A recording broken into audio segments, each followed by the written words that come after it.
Great stuff there from Gabriel Medina, and we were watching that and also looking out over our shoulders. Holy barrel fest. Holy smokes, the waves are pumping. We saw the jet ski go out. So when there's nobody in the lineup, you can't really tell how big it is. We saw the jet ski go out over a couple of waves. I think you might have saw a shot on camera. It's pumping out there. It's got to be 8 feet, 10 feet. Yeah, if it's dropped from yesterday, it dropped maybe an inch, because that was a giant set, and something to take note of. I think Mick and John are on maybe 6-1s, so they might be rethinking that out right there. That jet ski took about a minute to get over that wave. We are so ready, as you can imagine. Mick and John Florence out in the water, about to get underway. We send it up to the booth with Joe Turpel and former world champ Martin Potter. Let's do this, guys. I love the excitement, boys, downstairs, seeing that set pour through. You can see that there's a ton of size in the lineup. Yesterday, Potts, we had a massive swell. Surfline was telling us that it was going to be dropping significantly in the morning, and we have another swell that'll be picking up later this afternoon. It really hasn't dropped too much, has it? No, it hasn't. And as you saw that jet ski going over the waves there, solid 8 foot plus. It's going to be really challenging, though. In saying that the waves are perfect, these guys have got to get in the right spot. They've got to make sure they pick the right ones. We could see broken boards. We've got to. It's going to be tricky. It's not going to be easy for these guys to find the gems. They're going to have to do a lot of hard work, and I think, that's going to play into Mick Fanning's hands. John's obviously he charges in ways like this. Mick beat Kelly a couple of years ago in very similar conditions, and I think Mick knows exactly what he's up against right now. So massive playing field as we see that first heat on deck. Mick Fanning, current world number 4, and John Florence getting back into the top 10 after a couple of heavy results, one semifinal in Tahiti, and then runner-up at Lowers. So he's just looking to improve one more spot, Potts, to keep the streak alive, and that'd be a win here in France. That would, and I tell you what, the conditions are going to play into his hands. It looks like off the wall out there at the moment, so he's going to channel that inner sort of just being at home, filling those big barrels. Mick Fanning, obviously, he's going to draw deep on experience that he's got out here. It's and as I said, it's very tricky. So Mick knows what he's up against. John, it's tricky. You sit on the beach and you're watching it, and you're thinking, I'm going to have a lot of fun once I'm out there, but it's finding those good ones. Well, leading up to this event, Potts, you kept mentioning how you have to be prepared for everything when you come to France, with water temperature, with small boards to big boards, and changing the bank with the rising of the swell. Right now, Mick Fanning and John Florence are going to try to make sense of the lineup for the rest of the competitors coming up throughout the day today. When you see Mick Fanning take to a lineup, how good is he at adapting to a changing environment? Well, he's probably the best out here. 5 finals with 4 wins. That's about as good as it gets. So, that just says to me that the guy knows how to think on his feet, to change up his game plan. Probably quite even, with the jet ski assist, we might even see these guys changing up boards. Who knows? Well, a heavy world title race with Mick Fanning, number 4 in the world. 2-time event winner this season. As we remember, Joel Parkinson out of the event in round 3 to Jadson Andre. Still have Kelly, still have Medina. We did lose Michel Perez in an interesting heat with Matt Wilkinson, where he got lost in the lineup. When we think about round 5, the numbers are pretty crucial for a world title race. This is a must-win situation for Mick Fanning to be involved in the world title race. Absolutely right. We're talking to Joel the other day, and he said how his chances have slipped through his fingers, so the pressure is off. Mick's got to pretty much make the semis or better, just to keep himself in there. But that all depends on what Gabriel Medina does as well. If Medina goes all the way, then it's going to make the things really hard for both Kelly and Mick. Well, Kieran Perot and head judge Richie Porter decided to give these guys a little bit extra time. 35-minute heats on the first wave. Is Mick Fanning pumping through the barrel way out the back, and he finds an exit. It's going to be a tube fest on a big day here at the Quiksilver Pro. Mick Fanning gets the first one, and now John Florence will sit with priority. We see him sitting pretty far out the back, and the judges will set their scale. Kind of refreshing to see a nice tube to start, Potts. Yeah, well, that's a sign of things to come. That's what we come to the southwest of France for, and you can see Mick stalling. He pulls in tight, driving through there. It sort of crumbles, so he hits the eject button and comes through that bottom section of the wave. So Mick Fanning just opens up with a nice little barrel. I'm stoked. We're going to see some tubes today, Joe. So a fun one to start for Mick Fanning as he'll take the lead. You can see John Florence through the early morning light. This is the first heat of the morning as we're anticipating finishing round 5. And we'll see if we'll get the nod into the quarterfinals. We don't have too much left in the Quiksilver Pro. We've been waiting for this moment to see when we'd be crowning a champion. But all hands on deck. Charlie, the stepdad of Medina, standing by Ryan Fletcher from Rip Curl. Very focused on the lineup. He knows what's at stake, Potts. He sure does. World titles are at stake right now. 20 years of age is Gabriel Medina. That's the same year Kelly, same age when Kelly won his first world title. So, if Medina's able to pull it off this year, we'll see John's numbers. He's still a young bloke too. We're gonna see these guys, John and Gabriel, I think, fight for world titles in many years to come. You can see Mick Fanning, John Florence in two different generations from two different places on the planet. Fanning from the Gold Coast of Australia. He has his home break as the first stop of the season at Snapper Rocks, and John Florence has his home break as the final stop at the Pipe Masters. Here goes John Florence, a solid one. Stand-up pin on his forehand, still driving. He'll come out into a glassy open face, high line, frontside hook in the pocket. And now Florence looking to seal the deal. Hacks one right on the money, goes straight up and vertical. John Florence on fire on his first wave of the morning. Wow, that was a solid wave too. You can see how he plays with these kind of conditions. He just feels so at home. See, they're pulling straight up into the tube ride. Drags his hand to maximize the time behind the curtain, but then comes out and does his trademark John big carving maneuver there.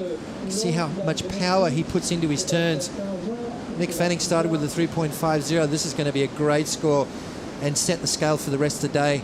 So John Florence, look at that deep barrel there, double overhead, and comes out nice and clean. The judge is going to like those clean exits. Mick Fanning had to fight his way through the white water, whereas on the other hand, John came out nice and clean, which allowed him to then open up with this turn. Just look at that beautiful positioning there from John on the jet ski and on his way back out after a great ride. Love that we have the jet skis on hand for a pretty heavy day. Still plenty of size out the back as John sends a message to Mick Fanning on his opening strike. Potts, we got to see John on his backhand in Tahiti, and he's already put as one of the best in the world in that backside tube conditions. Now we get to see him on his forehand and mix it up a bit as we dive into the story with career matchups with these two. Fanning with 3 wins, John Florence with 4 wins.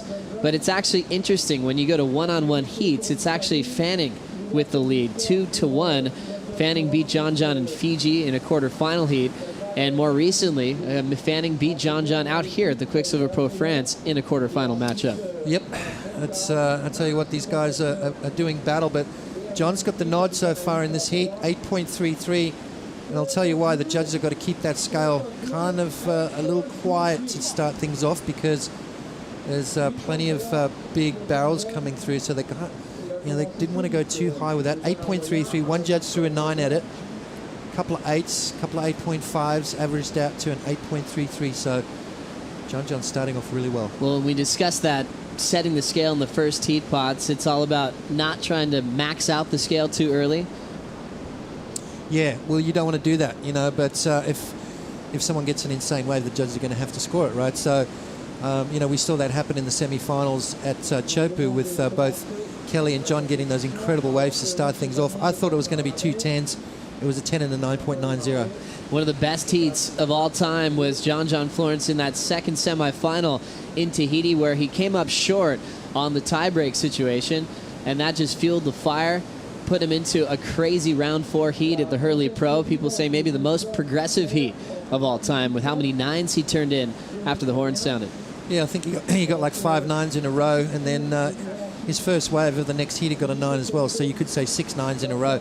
But, we just started seeing a little glimpse of the competitor of John Florence. Everyone said how he doesn't really, he hasn't got that killer instinct. I'll tell you what, he does. And he's bringing it right now. That first wave was just a little bit of an insight to what John's capable of doing. Well, when you see these two show up at the beach, Potts, you almost want to say that they're polar opposites with how they prepare to compete. Mick Fanning loves to train, loves to have his focus on. As we check in with the jerseys, coming up next, it's Josh Kerr and Matt Wilkinson in solid conditions. We know how Josh Kerr's proven himself as a finalist at the Pipe Masters.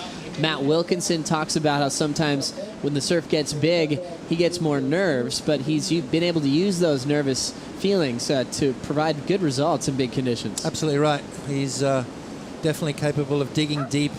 And all these guys are. I mean, this is their job. They know exactly what they've got to do. Kersey, they're getting a little excited. A big pack, 2 turns actually after that were pretty mental. I just hung out. This is what we were hoping yesterday was going to be like. Yeah. The wind didn't look like it was going to be this morning. Better than the forecast. Just listening in on KP, our commissioner, former pipe master. It's kind of like in April, May at home when they like predict a southerly and it's always westerly in the morning until like 9 or 10. Until 9. That's what we're that like time of year. Yeah, and then see that front. That's probably what's going to bring that onshore. But hopefully it'll be 3 hours away. Yeah. So Surfline letting us know that we could get an onshore breeze in the late morning to early afternoon, and Karen Pro already preparing for that just in case that would come in and affect our lineup. It's always fun to hear the predictions from not just our commissioners, our forecasters, to the top 34 in the world. You'll get some, different ideas sometimes on what contest might end up being like. Everyone's an expert.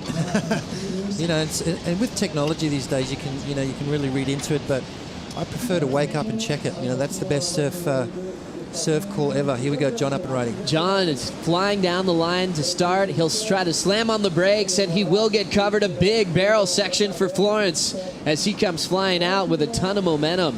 Layback carve, always casual, and he kicks out 2 complete frontside tubes for the Hawaiian. Already has an 8.33. This will be his second scoring ride. Yeah, takes off on a little bit of a bumpy wave there as he races down the line. He sees something special. He hits the brakes.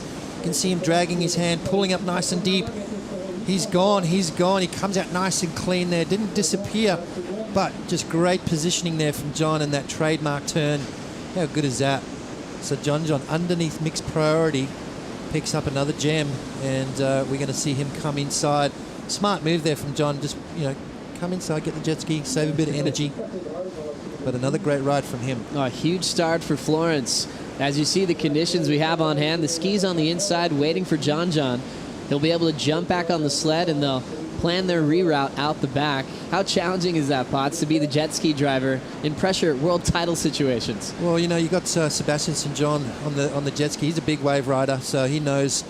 He's totally understands this ocean.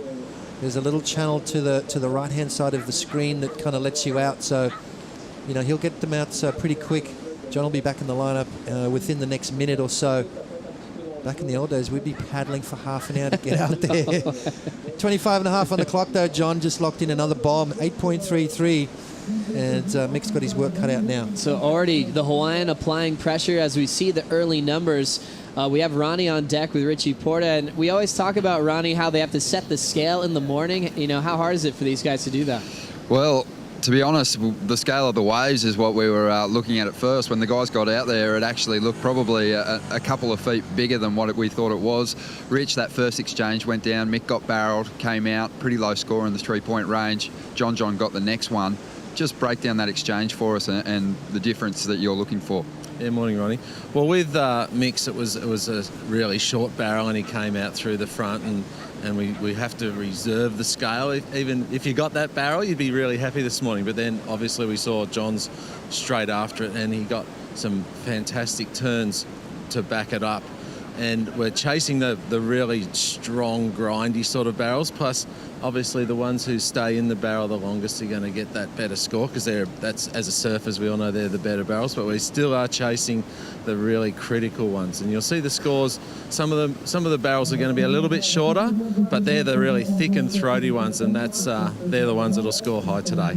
Tahiti, the emphasis really is on the tubes. Over here, though, you're loving the fact that the guys are coming out of those barrels and also adding some points with some big manoeuvres like John. Yeah, for sure, because the wave allows it. It's not just a straight barrel and then straight out. You do manage to get those turns in, and we'll see some great turns as well. Absolutely. Conditions, really did sort of surprise us this morning. Were you surprised with how much swell still hanging around when you saw that first exchange go down? Not really. Well, the forecasters have been pretty spot on with the swell, and after a size yesterday with such a big storm out there is going to be a lot of residual swell, and residual today is 8 feet, which is fantastic. So in the end, great call by KP and Elaine to hold off on those smaller days, because we don't want to surf with these guys running heats in 3 foot. We want them out in the 6 to 8 foot, because that's what the world wants to see. No one wants to see 3 foot waves. Been a good year for swell, and for more insight on the conditions, we'll throw it down to Strider. Yeah, boys, what's happening down here on the beach? nice, brisk, chilly offshore morning here in the south of France. We love these conditions. This is what we come for. And right now, it's absolutely pumping. The tide's a perfect low and on its way up, which will be amazing for the waves as it just pushes through. It'll bring the waves in off the outer bank into this inside corner where you see John and Mick surfing right now. They're getting the insane waves. Mick trying to find the wave out there right now, though, and the crowd down here, too. There's a bunch of people already showing up on the beach. The whole upper bank here is lined with people, and it's pretty cool to see the fans down here in France. They love it. And they can't wait to see some more amazing rides out here from these guys in this heat right now. Mick Fanning, John Florence getting after it. A big start to the day, Strider, and we know that things change every single day. How far are those guys sitting out the back? Is it easy for you to see them, and how do you think it's going to be for the judges upstairs watching them take off out there? Yeah, they're actually really close right now. They're not that far out. They're on the inside bank, which is probably about 200 yards off the shoreline. So the spectators able to see every move that they make, and the judges will have a perfect view of every wave that comes through as the sun just rising right now, that beautiful morning orange glow on the water, and these guys getting the opportunity, hopefully, to get some more of those insane barrels that we saw John get. Hey, Strider, we heard Kieran Perot talking about a front that's sort of out to sea that might bring some onshore. Does it look like that it's going to hold off for a while? Yeah, you know what? You can see it out there, but it hasn't made its way to us yet, and possibly that's what's sucking the offshore flow towards it. When that thing does come in, they're expecting really strong winds and some rain this afternoon, so who knows if we're going to beat Mother Nature to the punch and finish this here on this beautiful Saturday. And if not, there's plenty of surf backing it up on a Monday, so we will see what happens in the afternoon here. The race against time has begun, and hopefully we get to see some more amazing waves. Thanks so much, Strider. We'll be checking in with you on the desk and down on the beach. Have fun down there. It could be a potential huge day for the Quiksilver Pro.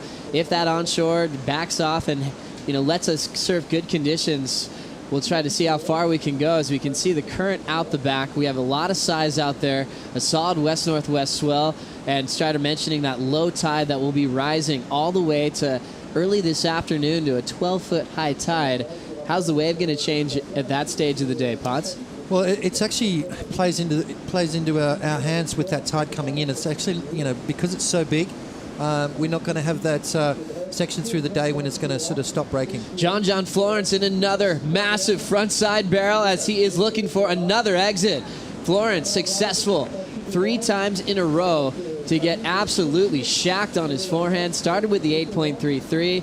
where he was able to showcase that crazy layback gouge. How'd you like this one, Potts? Yeah, just perfect positioning there. You can see him dragging his hands in the face of the wave, slowing himself down, maximizing that time behind the curtain. That's what the judges want to see. They want to see those big, long barrels, and that's when you're going to get those big points. So John, just great positioning, and that's just his experience surfing backdoor and off the wall at home. That's his backyard, so he's looking really comfortable and mix up and riding right now. Last year's Quiksilver Pro champ Fanning up against the ropes to start, and he's a little bit out of position for his next strike. Fanning will remain in a combination spot, and John Florence still hasn't made a mistake. What happened with this wave, Potts? Look how big this wave is as Mick races down the line. You can see just a little bigger, so it broke a little further out and just missed that bank. You want to get those medium sort of ones that John's getting that sort of really hit that bank perfectly and unload.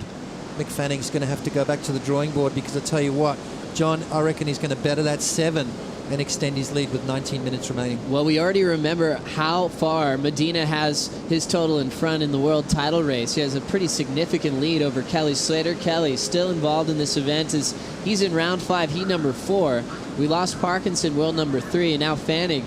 He's a guy with 2 wins. He's had some heavy early round losses, like back at Margaret River to Yaden Nickel, David DeCarmo in Brazil. He can't afford a result outside of the quarterfinals. No, he can't. He needs to semi-finals or even a win here to keep in touch with Medina. 7.93 from John on his last ride, so extending his lead. Now Mick Fanning needing a 16.27 two-wave total. There you see your world rankings. See, Medina's got quite a bit of a jump on the boys, 51,000. That's going to be hard to reel in, taking into consideration Medina's already in the quarterfinals. And, the question was asked, he's great in all kinds of conditions, but can he ride big waves? well, he silenced the critics at Chopu, winning that event. As we see John on wave number 4, he'll just do a little mid-face stall and pack a significant barrel, still letting go of some speed with a layback jam to finish. John Florence is turning in a highlight reel in the first half of this heat, nothing less than a 7-point ride as he prepares for the jet ski once again. Amazing ability to master a lineup in a short period of time. Yeah, watch this. Triple overhead as he comes off, jams the brakes on, pulls in nice and tight. Just perfect positioning from John, and he's going. Just, I'll tell you what, his wave selection at the moment is just so good, and then finishes off with this turn. Just powerful, gouging maneuver there. I love that little tweak right at the end that he does, just showing the judges that he's in complete control. John is going to lock in another good score. He's just building his momentum. 8.33, 7.93. I think he's going to better his situation. Well, we got to see him on his back end at Chopu in maybe the heaviest conditions we've had out there for the event, and he was so calm, not grabbing the rail when you always expect guys to pig dog and grab the rail when they're surfing a wave backside. What's unique about John Florence on his forehand and big right hollow tubes? Well, the ability to take off late, like he was doing at Chopu, and then sort of, instead of bottom turning it and up and into it, he sort of slides into it. That's just something that really you've got to be born with. I don't think you can even learn that kind of stuff. He's just looks so comfortable in crazy situations. I remember seeing some footage of John and Kelly sitting in the channel just before their heat at Chopu, and he was actually yawning. It was like, oh, just another day at the office. It's like most people are sitting on the edge of their seats, they're biting their fingernails off, and John's just, it's just another day for him. These crazy situations, he looks so cool, calm, and collected. He has that even keel about him as he's already on the back of the ski. He turns in his best number so far of the matchup, an 8.9 from the panel, and increases his total to a 17.23 combined total. John Florence has a big support crew, and one of his supporters, Sean Ward, is standing by with Strider Wasilewski. Yeah, what's happening, guys, down here with Sean Ward? He's out there, as Potts was just talking about. It looks like he's born inside the barrel out there. What's he riding inside the barrel, Sean? He's riding a 6.1 Pizel. It's actually a new model he has called the Bastard. It's the same board he was riding at Lowers. So it's the same exact board, just a different tail. So he went from a squash tail to a round tail. He rode it in the early rounds as well, and I think the good thing about John and his equipment is he doesn't really have to switch boards. When it gets from head high to this, the boards hold, and they can still turn and be responsive. Well, there you have it. He's out there basically on the same exact board he rode at Lowers, just a little bit of a variation in the tail shape. Like he was saying, doesn't have to switch up the boards that much. It's just the technical features on the back end that either keep him in the bowl or out on the face. Thanks a lot, Strider, for the insight. Always interesting to see what these guys are riding, and they can ride boards at different venues. You'd think Lowers would be a totally different theory, but he's able to translate that from a high-performance right-hander in California to a hollow situation here in France. Yeah, there we go, 6.0, 18.65. 2.25 thickness with 25.8 litres of volume, a round tail, and that's going to probably...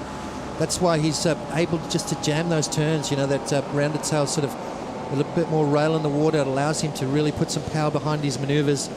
But that just, it's a testament to how much talent this kid's got. He can ride the same board at Trestles as he's riding out here in 8-foot barrels. So it comes down to, yes, having a good board under your feet, but really it's the pilot, it's the guy riding it that is producing the magic. And it's good for John to have guys like Sean Ward in his camp. All of his backup boards are on site just in case Fanning needs a huge comeback. We still have 14 minutes to go. We'll be right back after this. Round 5, heat number 1 is a huge one here at the Quiksilver Pro France. The first heat of the morning, already throwing down highlight reels with John Florence with an 8.33 and 8.9. And he got another one during the break pots. Yeah, you can see how he takes off. He doesn't go all the way to the bottom. He just jams it up nice and tight, holds that line, grabs the face of the wave, and comes out of another barrel. John Florence is on a tear out here this morning. And Mick Fanning really needs to try and find something special to try and get himself back into this heat. Look at that, just straight into the barrel there, perfect positioning. And he grabs the face of the wave, slows himself down to maximize that time behind the curtain. So another great ride from John. An 8.33 is what he's trying to get rid of. Look at the size of this wave. sort of a mid-face jam there, and he just pulls it straight up and under the curtain. Just disappearing act there from John Florence. Comes out and just does another big turn. So scores dropping for John Florence, a 9.90. He is having fun today, Joe. A huge score and a massive heat total once again, an 18.8 combined total, as John Florence is making it look so easy, picking off gem after gem. And meanwhile, Fanning with just a 3.5 and a 1.0. We saw him just get a tight barrel to start and then took off deep on a solid one, and he's been out of rhythm. Now it's down to 11:30 to go. As you see with the panel thought, we had 2 perfect scores locked in. One of those got factored in, one of them got tossed when you average out those 5 from the panel. Impressive performance from the Hawaiian. He started off the season so slow, Potts. All of a sudden, something happened in Tahiti where he could really move even closer to that top 5 picture by season's end. Yeah, absolutely right. I mean, he's, looking pretty unstoppable out here this morning. Portugal coming up next, which is a very similar wave at Super Tubes, and then Pipeline. I mean, it's his backyard, so things are looking pretty scary for the rest of the field if John keeps his kind of form up. 9.90. This is the kind of performance I thought Mick was going to put on. Just that experience out here, but it just goes to show how tricky it is out there to be in the right place at the right time. It's sort of real random sort of peaks everywhere. Obviously Mick knows the lineup as good as anyone, but just shows you how tricky it is out there this morning. So we talked about Fanning with 2 wins over John, one here in France. John's 1 win over Fanning in the past was at the Pipe Masters in the semifinal last season. Now looks like John might even up that one-on-one matchup, but still 10-20 to go. We have a 3-time world champ, the most decorated surfer in French history here at the Quiksilver Pro, with his back against the wall, looking for a spot in the quarterfinals to compete against Kolohe and Dino. As a world champion, how is he going to handle this situation of having all the momentum going to his competitor? Well, he's just got to try and sit next to John. Obviously, John's got his finger on the pulse right now with where the waves are coming through. If I was Mick, I'd be sitting right next to him. Make sure that the next one that comes, you got to sneak it off him. But, Mick's just going to take his time. There's not much you can do when, your opponent's doing what John's doing. It's, apart from shooting him in the foot. But, you can't really stop an athlete like John when he's on a roll. An impressive roll at that. Started with the 8.33, throwing away his 7s, an 8.9, and then a 9.9 as he improves on the scale. We just had inside a John Florence quiver with John Pizel. Strider, did you find Mick's boards? I did. I'm down here on the beach. Found Mick Fanning's boards. He's out there right now, as Phil said, on a 5.11 and a half. It is a step up. It's not the board that he would be riding, say, at lowers. It's just basically a little bit larger, and it is a tri-fin DHD model. And basically, Phil trying to keep in rhythm, just watching the ocean, trying to give him some positive energy out there so that he can get back into this heat, as there's a little bit of time left, and he does need 2 big scores. So hopefully he can find them. Well, thanks, Strider. Always impressive when you hear a step up still just being 5.11 and a half. Yeah, I was going to say that. It's amazing, these guys, how bigger boards they ride or how smaller boards they ride. I'd be on a 6.8 up, 6.6 or something like that. But, these guys, obviously, that high performance level and the ability to be able to ride such small boards in big waves is a testament to how fit and strong they are. Well, more pressure on Fanning. As you take a look at round 5 for Fanning, it's been one that he's had to deal with. He's epic in round 1 3-man heats. When it comes to the round 4 3-man heat, he's not so successful, often has to reroute through round 5, and this might come back to haunt him in this matchup, just missing out on a quarterfinal berth. Yeah, it was kind of a lucky dip heat. I mean, this could have so easily have been the other way around. That's what I'm saying about how tricky it is out there, just being in the right place at the right time. It's basically the luck of the draw. John was able to get that first wave straight off the bat, and it kind of put him in sync with the rest of it, and it's kind of snowballed in the right direction for him, whereas Mick, on the other hand, it's kind of gone against him. So, as I said before, that could quite easily have been, a flip side with Mick getting all the good ones and John not. So we see Fanning make an attempt for a wave. He loses priority. John Florence back to priorities. He's down the beach. He free falls into the barrel, and he comes out once again. He'll draw that line back into the pocket on that layback frontside hook. He hasn't made a single mistake, even on drops that look impossible. He proves that he's one of the best tube riders in the world. Yeah, watch this, straight into the barrel. That takes so much talent, so much ability to be able to take off and literally not even get to the bottom of the wave. And there's that trademark turn from John we're so used to seeing. And he's up again. Another barrel out front for Mick Fanning. As Fanning now gets back into this one, a 3-5, a 1. And now Mick takes a wave to try to get back into this heat. 6:50 to go. It's all about frontside tubes. Fanning has to wear a solid one on the head, as we'll take another look on the takeoff. Yeah, look at this beautiful wave here from Mick Fanning. The sun's just rising. Mick pulls in nice and deep there. Perfect positioning. You can see him using his hands to slow himself down, grab the face of that wave there and pulls up nice and tight as Mick Fanning finally gets himself into a nice clean barrel. He's going to need more though.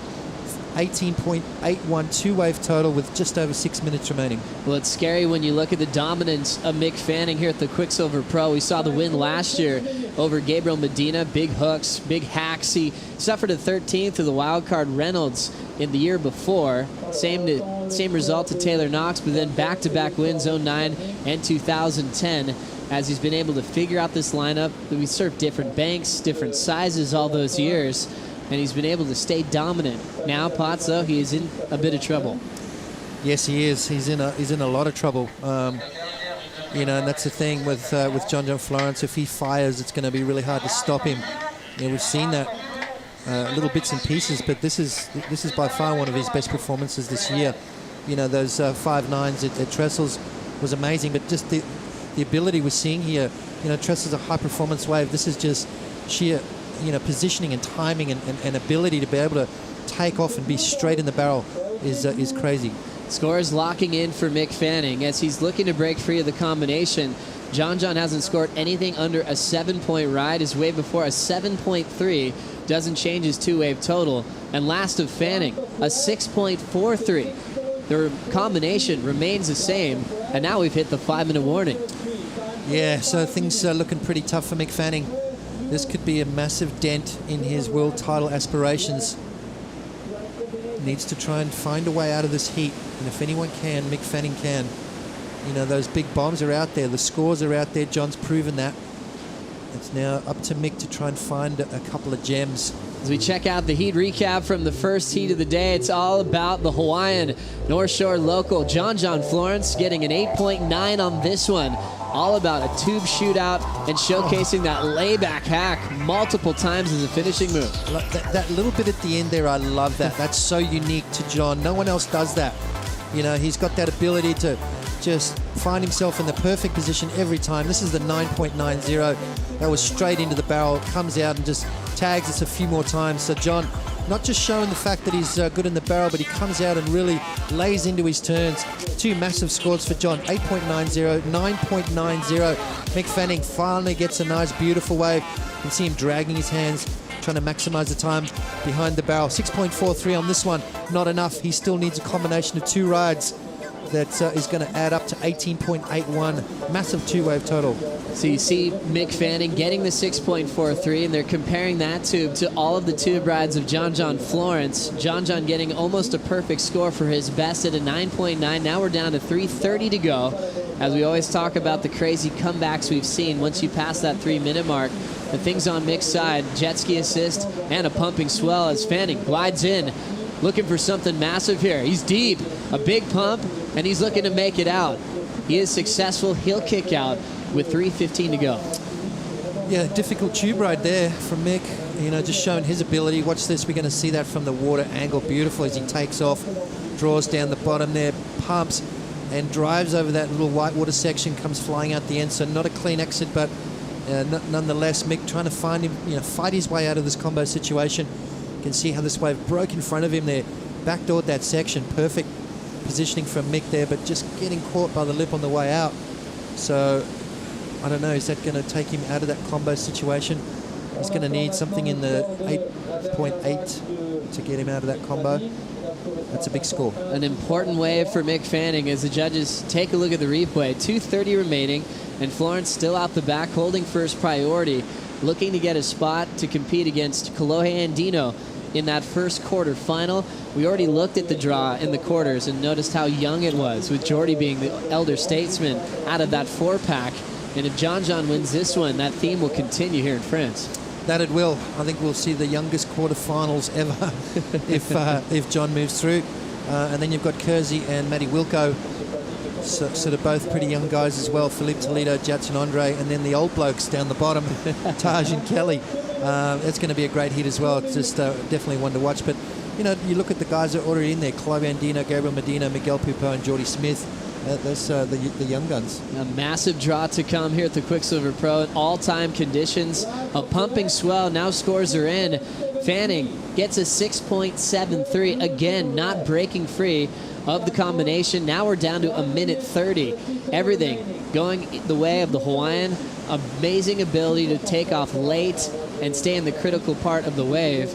You can see the positioning now. Fanning dealing with that number. He just heard it from the beach announcers, and he knows that he's still comboed. Yeah, exactly. I mean, John's throwaways are better than Mick's keepers, and you know that's crazy how much momentum the kid's got in this heat.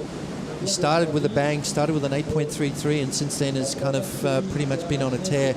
His two scoring rides, 8.9, 9.9, and that 9.9, two judges threw a 10 at that, so you know, big points for John. A huge heat with an amazing amount of high numbers for the Hawaiian with 50 seconds to go. We said when these guys paddled out, they'd have to make sense of the lineup. Well, John turned it into his show, acting like it's his home break, going barrel for barrel, all on his own and maxing out his own scores while Fanning was left searching to start. He tried to make a comeback at the end by taking off deeper on that last wave. Why didn't he get a score into the X-zone range on that last one, Potts? You know, it was a little smaller, you know, and that exit too. You know, when he came out, we heard Richie Porter say, you know, you've got to come out clean. Like, you can't max out the scale on a wave that's kind of crumbles on you. You've got to get those big open barrels.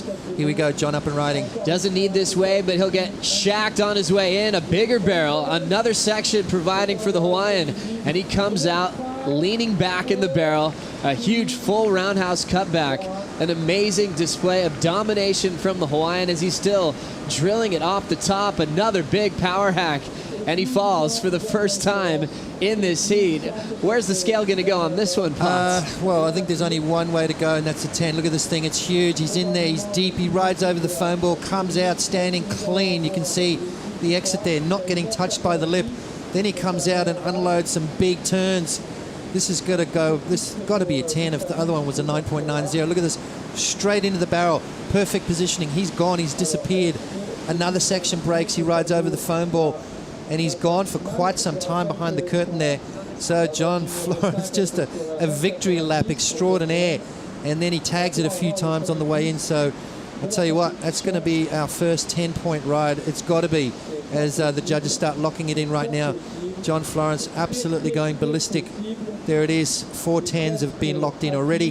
One more to make it the perfect 10-point ride. The judges loved that last score. Even with the fall, it didn't matter. He had done something that we hadn't seen in a long time. Amazing performance as John eliminates last year's champ, 3-time world champ Mick Fanning from the draw, and that's what the judges thought. We didn't have any judge on the panel throw anything less than the perfect number. Yeah, it had to be, Joe. It had to be after that 9.90. But what a performance from John Florence. Moves through the quarterfinals. Do you like that? Well, if so, subscribe over there and then watch more videos over there. And then tell us your favorite videos down there.